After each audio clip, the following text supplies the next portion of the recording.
Okay, today's topic is really bizarre. It's one of the most unusual chapters in this long history of the Jewish people. It's the story of the massive 8th century conversion of entire kingdom, Khazaria, to Judaism. Wow. So why did they become Jewish?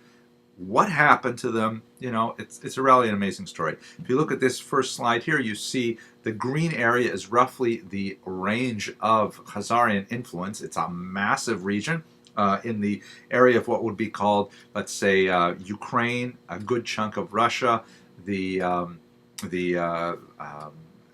Caucasus mountain regions, Georgia, Azerbaijan, places like that.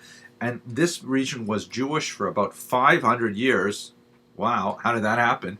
And so that's what we're going to talk about today. Let's look at it in a little more detail. So first of all, perhaps you have come across the story of the Khazars through this book, the Sefer HaKuzari, written by the great Spanish Jewish poet Yehuda Halevi. This is a 12th century work that is quite a bit later than the actual conversion of the Khazars, which is dated to the year 740, but it essentially tells the story of why this King Bulan of Khazaria converted to Judaism. Now, what's really important to understand about this, though, is that Rabbi Yehuda Halevi was not trying to write a history book.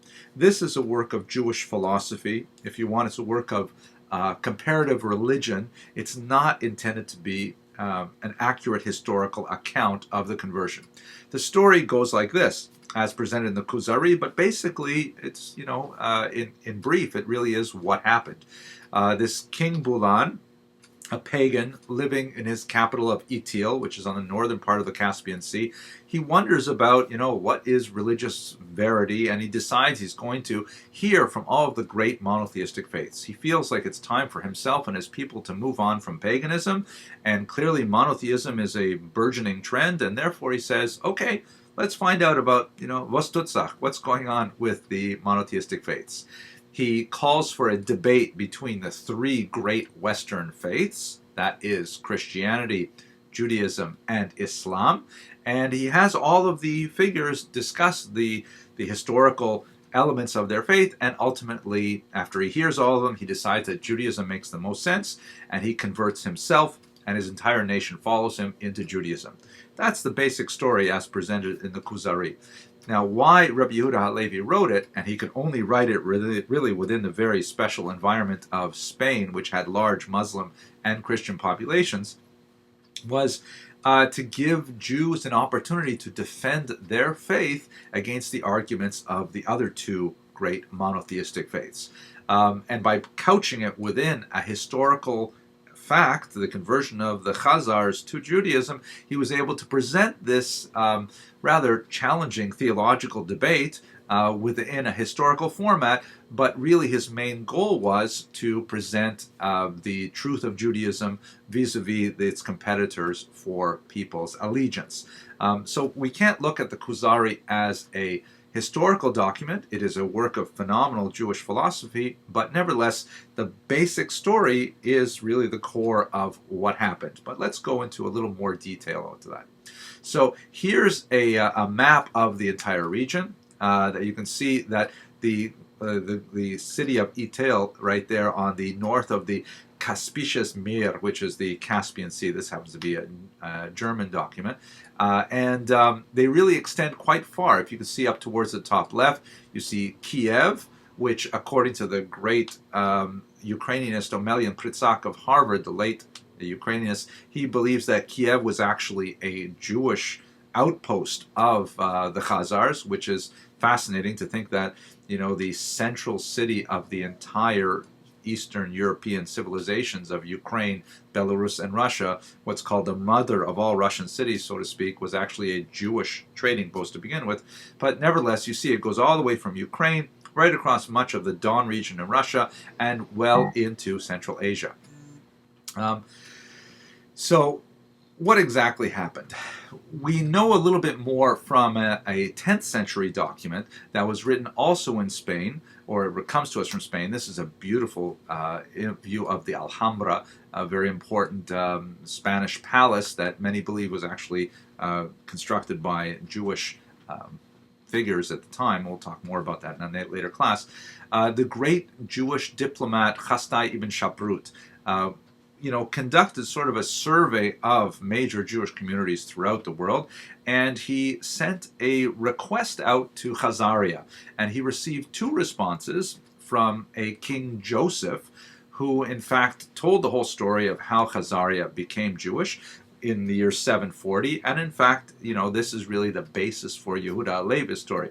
There are a lot of additional details there, but the kernel of the story is, this King Bulan had this 3-way dialogue with Jews, Muslims, and Christians, and in fact ultimately decided to become Jewish. So we have multiple sources that point to the same story of the original conversion of the Khazars. But really, one more really important fact. Here's we have some evidence from the Cairo Geniza, which is quite fascinating. The Cairo Geniza is a topic that I wish we could have a lot more time to talk about, but basically this is one of the most important sources for Jews in the medieval period in the Muslim world, and in fact it's a really important source for Muslim history as well.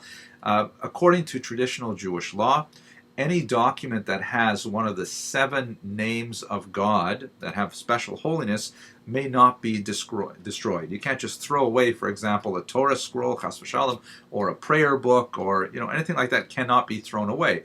And so the halacha is, then and now, that these things are stored in a special storage area called a geniza, which means basically a storeroom or a treasure house, someplace where you put things that are important. And then from time to time they're taken out and they are buried in a Jewish cemetery. It happened that in the town of Fostat, not far from Cairo, there was this ancient, or this very old synagogue built in the 9th century that they had this custom there that anything written in Hebrew, regardless of whether or not it had sanctity, was stored in the attic, which is shown here in this kind of artistic representation of it in the Ben Ezra synagogue there, where they stuffed away all these documents, and not only holy documents, including autographs of Maimonides himself and all kinds of other really famous works, but they included marriage contracts, ketubot, business contracts, doodles, shopping lists, like, honey, would you please pick up some baba ganoush on the way home from the shuk? All these kinds of documents were stored in the Cairo Geniza. And then at some point, probably in the 12th or 13th century, it was sealed up, and it remained sealed until the 19th century, when it was opened up and people found about 250,000 documents related to about 500 years of Mediterranean history. This compares, by the way, with about 100,000 documents for all of Arabic history. So it's a phenomenal treasure trove of information. Now, we're going to go and talk specifically about what does the Cairo Geniza say about the Khazars, because, of course, it overlaps with that period. And one of the most fascinating documents is this one here, the Kievan letter, which, it has some pieces are missing, and it's difficult to make out certain letters, but many scholars, including the previously mentioned Omelian Pritzak and Norman Golb, who wrote a book on this document, argue that it comes from Khazarian Jews from Kiev, probably in the 11th century, and essentially it is a document that is called a te'udah in modern Hebrew, or a certificate. The document says, the bearer of this document is a fine, upstanding man, and he needs your support, so please, give him, be generous with him. And essentially, we still have these documents today. If you live, for example, in any Jewish community, and you live in a single family dwelling on the street, you will get charity collectors knocking on your door and presenting you with letters, something like this. Usually they're laminated, and they usually have signatures from the people of the community that say, this person deserves your support. He has 17 children. He has to marry them off. He has this. He supports a yeshiva. He does whatever it is. And so this is essentially 1,000 years ago, they were doing exactly the same thing with these kinds of documents. What's interesting when you analyze this particular document, though, is you look in the bottom left there, you see something written in Turkic runes. Not written in Hebrew, but written in Turkic, which was the language of the Khazars, and it is translated as the phrase, "I have read it." Now, Golb and Pritsak argue that what this means is that this document was obviously written by a professional scribe who knew Hebrew and who would put together the document, and then the officials of Kiev would sign it, indicating, yes, they approve, the contents are true, including officials who could not even sign their name in Hebrew. When it says, "I have read it," it means probably someone read it and translated it to him in Turkic, which indicates a low level of Jewish literacy. If the heads of the community cannot even manage a basic Hebrew letter, what was the content of their Judaism? And so that opens up all kinds of questions about the Khazars' conversion, which we'll turn to right now. So what were the prime reasons for it? Probably the most basic reason for the Khazar conversion was the fact that they had geopolitical questions to deal with. We saw this map earlier when we looked at the spread of Islam. I've added this kind of yellow region that says Khazar influence. But when you look at this, you see, okay, Islam is rushing up into the Khazarian region from the south. Islam is an up-and-coming faith. It's expanding with tremendous rapidity. And the Khazars, who are pagans, are saying, oh my gosh, we could easily be swallowed up in the in the Muslim expansiveness. At the same time, not really shown here in this map, but I kind of like the colors of it, Christianity is spreading from the west. Christianity has already taken over much of the northern bank of the Mediterranean Sea, and it is steadily making its way into what would later be Ukraine, Belarus, Poland, Russia, and so on. And so the argument is that King Bulan realized, wait a second, if we succumb to Muslim pressures, then we will lose our religious identity, and along with that, we will lose a considerable amount of our political independence. Furthermore, we'll be a borderland region, and we will end up being on the front lines with the spread of Christianity. Similarly, if we were to elect to become Christians, then ultimately we would fall within their geopolitical orbit, and then we would become a borderland to the Muslims, and we would potentially have a political and military dispute with them as well.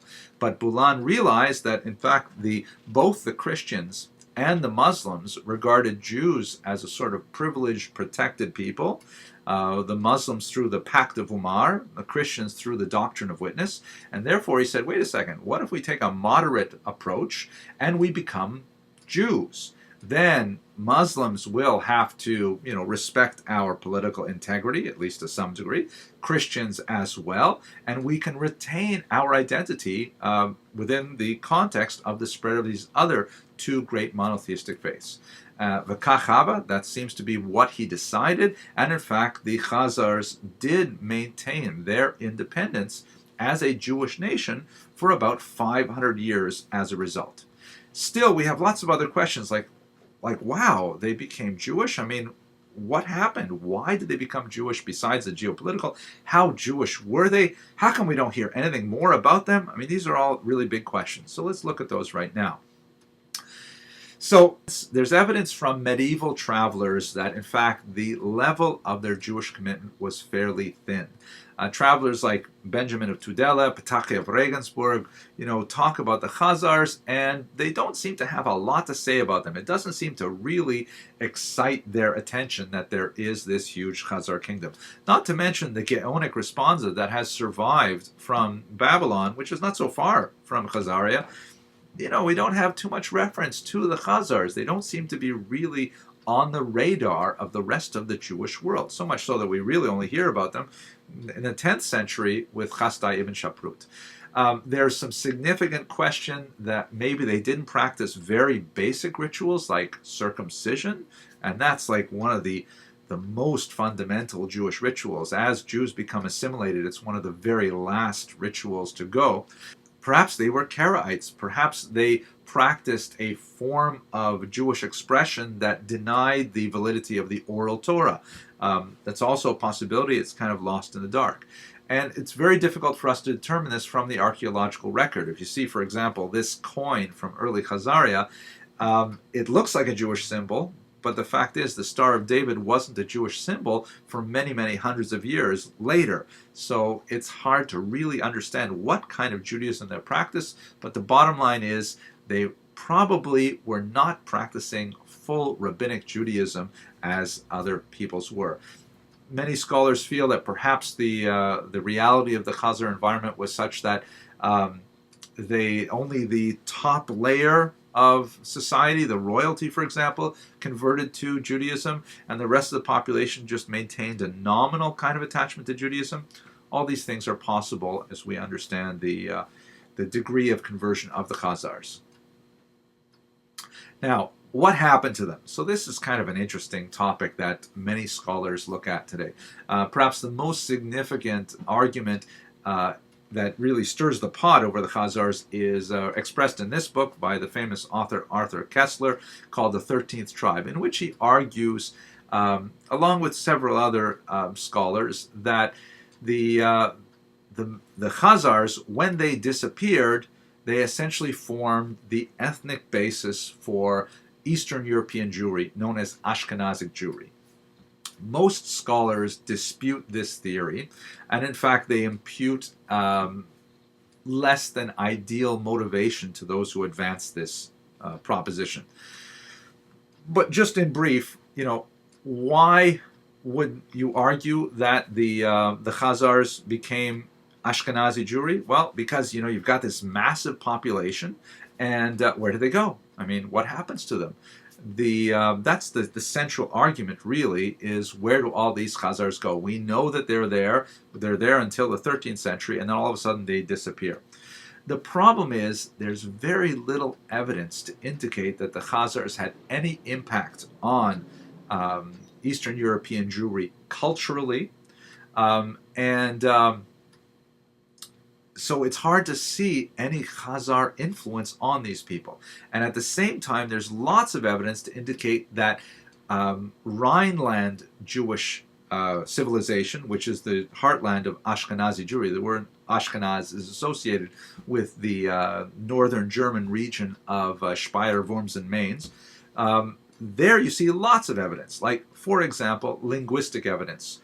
Why is it that we have no appreciable impact of Turkish or Turkic language on the language of the Jews of Eastern Europe, who spoke overwhelmingly Yiddish as their mother tongue?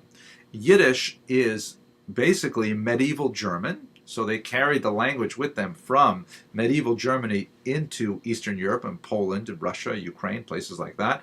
And there's a lot of Slavic influence, Russian language and Polish language, Ukrainian language, Belarusian, but very little Turkic. One of the great scholars of the Yiddish language, Max Weinreich, does argue that there may be a few key terms, like, for example, the very popular Yiddish term daven, which means to pray. That does not have a clear Hebraic root, nor Aramaic, nor German. It may be related to a Ukrainian term, a Slavic term, but it's also possible that it comes from a Turkic root. So it's not saying that the influence of the Khazars is completely missing, but there's so little and such tangential evidence that people argue that it's simply not real. More likely, the preponderance of scholarly opinion is that the Khazars had such a thin attachment to Judaism to begin with that in the 13th century they simply abandoned Judaism altogether and assimilated to various indigenous faiths, presumably Christianity eventually, and so on. Now, so what are the perhaps inappropriate scholarly motivations of people who want to argue for this? Some say that the reason why people produce this particular argument is because it undermines the Jewish claim to antiquity through the Middle East in particular. In other words, if Ashkenazic Jewry are really descended primarily from the Khazars, that means they are not ethnically related to the ancient Hebrews of Israel, Abraham, Isaac, Jacob, and so on. And this would mean that they have less legitimacy, as the argument goes, to the land of Israel, and so on. That's perhaps the political motivation for this kind of argument, which is incidentally very much favored by white supremacists and other groups. Not well supported by the scholarship, but nevertheless, one can see why they would want to argue this particular point. That being said, looking at the Jewish people as a whole, if you want to try and look at genetic background, it's clear that Jews are completely mixed in with whatever peoples they live with. If you look at the Jews of India, they look like the non-Jews of India. If you want to look at the Jews of Poland, they look like the non-Jews of Poland. The Jews of Ethiopia look like the non-Jews of Ethiopia, and so on. So it's really a specious argument. Judaism does not define itself by genetic origins. It is fundamentally a peoplehood defined by the Torah and faith. Nevertheless, let's go on past this. So what about the Khazar legacy? So besides the possible intrusion of the love for Chinese food that affects the Jewish people, see, that's why I put this picture here, it's very difficult to determine the specifics of how the Khazars made a larger impact on Judaism. However, it's very clear that they are well integrated into the medieval non-Jewish environment of the time. We have multiple data points that argue that, in fact, the Khazars existed. Many other peoples are aware of them. We have them in Arabic historians, for example. But perhaps the most interesting legacy of the Khazars is in Russian culture. The very important early document that describes the birth of Russia as a culture is called the Povest Vremenia Chliet, or the Chronicle of Bygone Years. And in the central story of the Povest is the transformation of pagan Russia into a Christian community. And amazingly, although this document is written many centuries after the Khazar conversion, it's almost identical to the Khazar story. The king Vladimir, in the year 988, holds a debate among four practitioners of various faiths. In this case, he's having Jews from Khazaria, explicitly mentioned Jews from Khazaria, discuss Judaism. A Muslim discusses Islam, and two forms of Christianity are represented, both Western Christianity, later called Roman Catholicism, and Eastern Christianity, the Orthodox Christian interpretation. They all debate, and Volodymyr actually comes very close to converting to Judaism. Can you imagine what would Russian history be like if, in fact, he adopted Judaism? But at the last minute, he says to the Jews from Khazaria, he says, "Okay, let's wrap it up. I want to become Jewish. Where do I sign up? But before we do, just tell me, where's your homeland?" And the Khazars say, "Oh, sadly, Israel was our homeland, but it was taken away from us because of our many sins." And Volodymyr says, "What? You guys live in exile? Forget it. I don't want that to happen to me." And so therefore he turns away from Judaism. He also comes very close to Islam, but in a rather humorous moment, he sort of says to the Muslim, he says, "Okay, great. Islam, that's the way to go. Sign me up. Let's first drink a l'chaim." And the Muslim says, "Wait a second, you have to realize that in Islam, we don't drink alcohol." And he says, "What? Are you kidding? We Russians love our little cups," which means, shot glasses. There's no way we're becoming Islamic, and as a result, he turns away from Islam. Then the debate comes down to the Roman Christian, the Roman Catholic Christian, and the Orthodox. He ultimately, of course, chooses the Orthodox, and in 988, there is a mass baptism in the Dnieper River, and ultimately, Kiev, and later its successor civilizations in Belarus, Ukraine, and Russia become Orthodox Christians. So that's perhaps the most interesting legacy of the Khazars in the non-Jewish world. Okay, a fascinating and unusual chapter in Jewish history, but it's time to move on. Thank you for listening.